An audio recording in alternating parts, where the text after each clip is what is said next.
ইসলামী বইমেলা আসলে আমি অনেক আগের থেকে আমি এখানকার একজন দর্শনার্থী। এটা কিভাবে দর্শনার্থী হয়েছে, আমি এইখানেই থাকতাম, পুরানা পল্টন থাকতাম। তো এটা যে একটা বইমেলা এটা হিসেবে আমি গণ্য করতাম না, হয়তো বছরে 2বার হতো। সেই হিসাবে আমি এইখান থেকে আমার অফিসে যাওয়া লাগতো, তো মাঝে মধ্যে এইখানে আসতাম। সেই হিসেবে সর্বশেষ গত বছর এটা একটা হাইপে ওঠে এবং সাধারণ মানুষ এখানে আসে।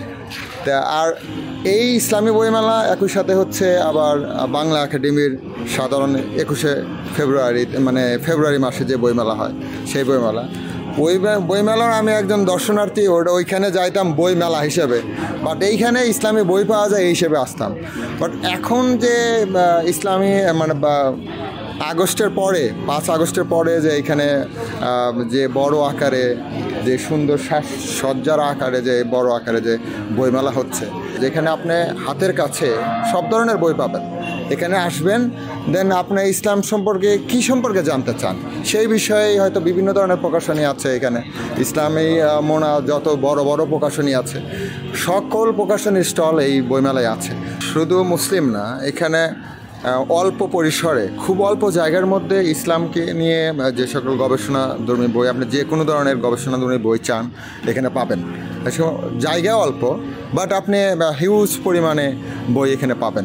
এটা শুধু মুসলমান হিসেবে না, ইসলামকে জানার জন্য, আপনি ইসলাম সম্পর্কে কী জানতে চান সেটা যে কোনো ধর্মের মানুষও আমাদের এই বইমেলায় আসতে পারেন এবং ইসলাম সম্পর্কে যাদের আগ্রহ আছে তারা জানতে পারবেন। আসলে ইসলাম সম্পর্কে আমাদের অনেক ভুল ধারণা আছে আমাদের সবার মাঝেই। একজন মুসলমান হিসাবে ইসলাম সম্পর্কে অনেক বিষয়ে ভুল ধারণা আছে। সে সকল শ্রেণীর মানুষ, সকল মতের মানুষের এই বইমেলায় আসা উচিত এবং ইসলামকে জানা দরকার।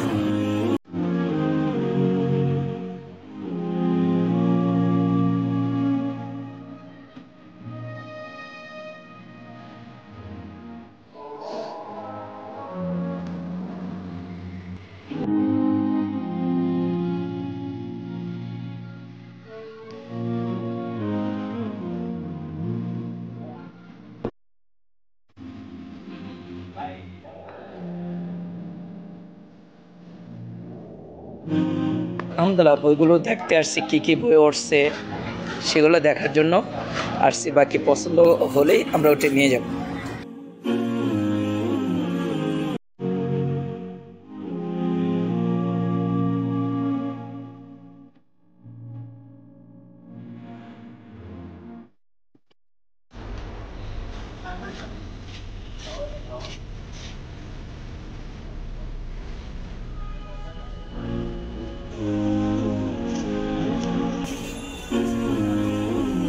সবগুলোতেই 40% ছাড় থাকতো।